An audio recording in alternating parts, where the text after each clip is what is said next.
alunos, chegamos aqui para mais uma videoaula, né?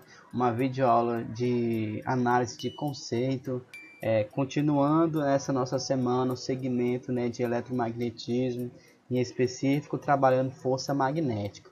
Espero que seja bastante proveitosa, tá? A nossa aula de número 38, e ao analisarmos a força magnética, nós iremos ver o movimento de uma partícula em um campo uniforme, ok? Vamos aí para a nossa aula.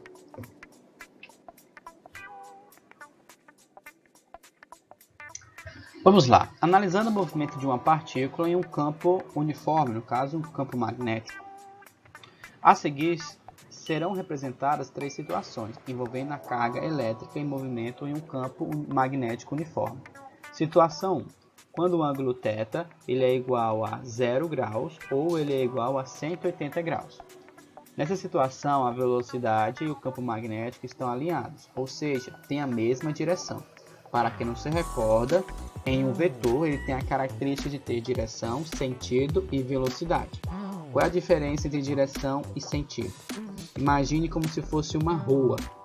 A rua em si indica uma direção, no caso, ela é a reta do qual meu vetor vai passar. Ao você estar em uma rua, você tem duas possibilidades, ir para a esquerda ou para a direita. Então, em uma reta, você terá duas possibilidades, ir para um lado ou para o outro. Ao admitir um lado ou outro, você está admitindo um sentido. Então, basicamente, nós temos a reta, que é a rua, e ela significa a direção do vetor, e ao admitir um lado ou outro, você está admitindo um sentido. Então, em uma direção, você tem duas possibilidades de sentido, ir para um lado ou para o outro. Ao analisarmos um vetor de 0 graus e 180 graus, nós temos analisando como se ele estivesse indo para um sentido ou para o outro. No caso de 0 graus, ele está indo no mesmo sentido do outro vetor, e no caso de 180, está indo no sentido contrário, mas todos estão seguindo uma mesma direção, pois é a mesma reta. Ao analisarmos a figura, nós temos a representação dessa partícula em movimento em um campo uniforme nas duas representações de ângulo, 0 e 180. Na representação de 0 e 180, de 0 graus da figura 1, nós temos uma partícula de carga positiva que ela está se movimentando no mesmo sentido do vetor indução magnética. Qual é a consequência disso? A consequência disso, se vocês se recordarem, é que a força magnética ela será nula, pois ela está na mesma direção do vetor indução magnética. Na figura 2, nós temos uma carga se movimentando em sentido oposto à das linhas de campo magnético, no caso 180 graus. Qual é a consequência disso? Como ele também está na mesma direção, a força magnética também será nula. Então, nas duas representações, eu tenho que a força magnética ela é nula, pois mesmo que os sentidos sejam o mesmo ou opostos ao do movimento, ao do campo magnético, eles estão na mesma direção. Ao estarem na mesma direção, nós temos que a força magnética ela é nula.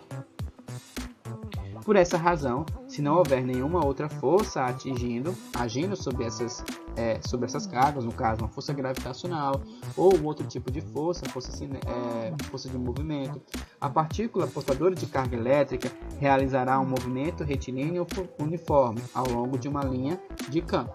Então, basicamente, esse meu corpo que está em movimento, ele não vai alterar o seu movimento fazendo um movimento curvo que poderia acontecer, ele vai seguir uma linha reta. Na figura 1, ele vai seguir esta linha, e na figura 2 ele vai seguir esta linha no sentido contrário, mas sempre um movimento uniforme e retilíneo, ok?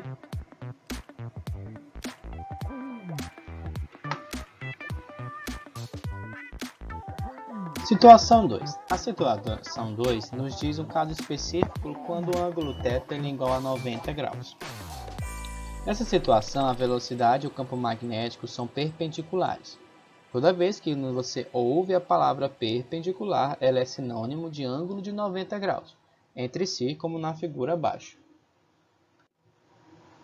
Sempre é válido ressaltar que quando estamos nesse ângulo, este ângulo representará o ângulo do qual a minha força magnética terá intensidade máxima.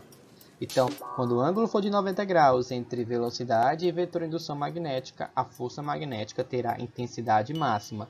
menor do que esse ângulo, a intensidade da força magnética já diminui.